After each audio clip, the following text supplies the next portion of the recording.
Welcome, all football fans. My name is Stevie Zooks, and I'm the only Dolphins fan you know. I watch the games, so you don't have to. So in this video, we're going to be talking about the Miami Dolphins' 17-16 win over the New England Patriots, and boy, was it a battle. Now, I know what you're thinking. Oh, it's just the New England Patriots. They don't have Tom Brady anymore.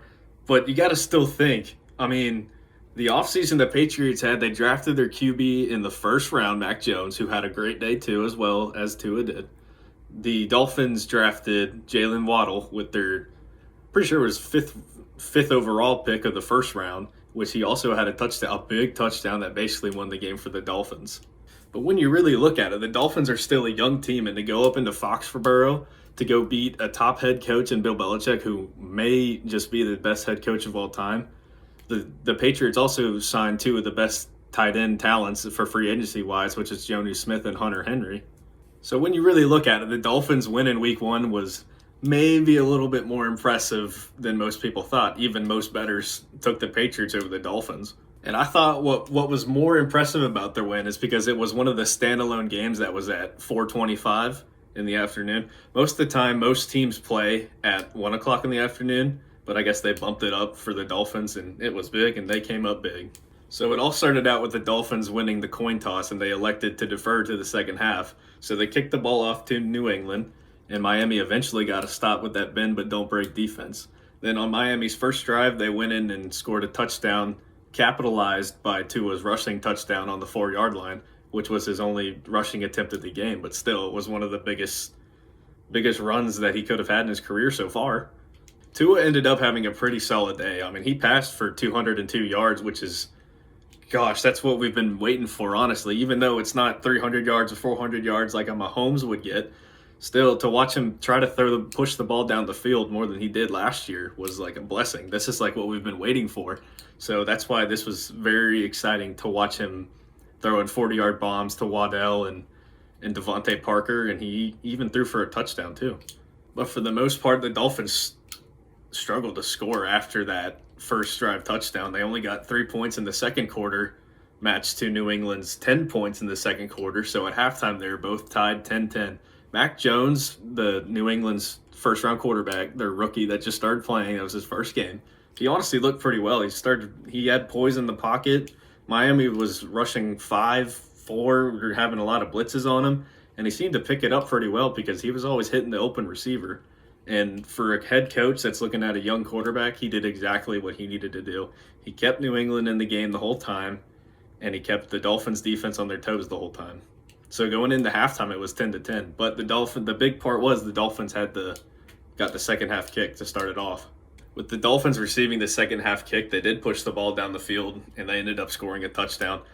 Tua had a bunch of good throws, but it was also capped off by a touchdown catch and run by Jalen Waddle. And Myles Gaskin also contributed most of that drive, running the ball and keeping the Patriots, are we going to run, are we going to pass? So it kept them pretty on their heels.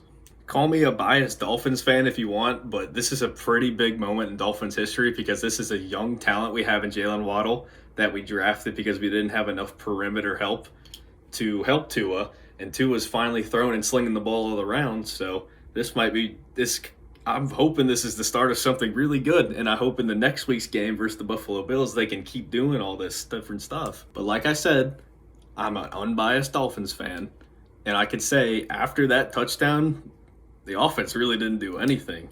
I mean, there was a big drive in the fourth quarter where the Dolphins needed to keep the ball for a long time, and on third down, Tua, looking like his rookie self again, he threw an arrogant interception. Right on cue, honestly. All of the Patriots rushed him. They came and got the ball. And this is a big moment in the game because the Patriots are coming back. So this is like all the momentum is on the New England side. And I'm literally sitting there sweating buckets in my chair because I'm like, no, we cannot win. We cannot lose to New England again. We always lose to them the first game of the season. So it was just, at that moment, I was like, oh my gosh, we're going to lose it and Tua blow it. One of the biggest moves the Dolphins did in the offseason, though, was to sign Xavier Howard back, probably one of the top cover corners that there is in the NFL. And with New England driving down the ball, it was 17-16 at that point. So if New England scores, it's honestly over.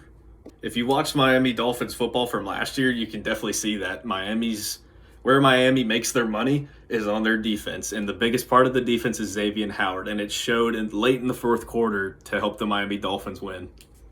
If you need a reference about how excited I was, take a look at this.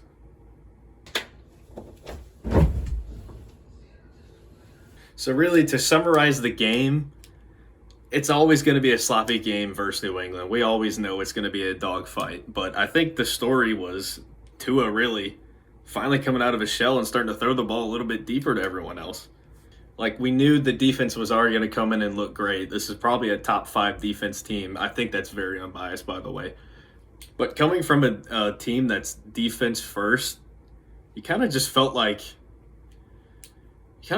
there was a little more to be wanted. I mean, yeah, we did force the fumble and we ultimately locked up the game that way, but we just had a rookie quarterback. Honestly, it looked like nothing was in his face. Like, we didn't get to him when we needed. I'm pretty sure we had no sacks on the day. So that part was, I guess, disappointing. Can you really say disappointed if we won the game? But I don't know. I'm just always expecting more from the Dolphins, especially their defense. But hopefully they can turn that around and clean it up during midweek and get ready for the next game that we have. So now let's talk about their next week game, which will be a good one versus the Buffalo Bills. The Bills won the division last year, and they also kicked us out of the playoffs. Last year, in week 16 of the year, all the Dolphins had to do was beat the Bills, and we were in the playoffs. We got creamed.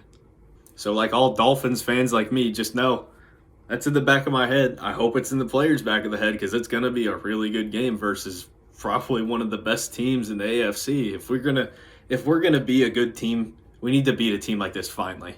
If you're new to the channel, just know at the very end of each video, I'm going to give a prediction for the game next week. So I'm going to give a prediction right now about the Buffalo Bills game.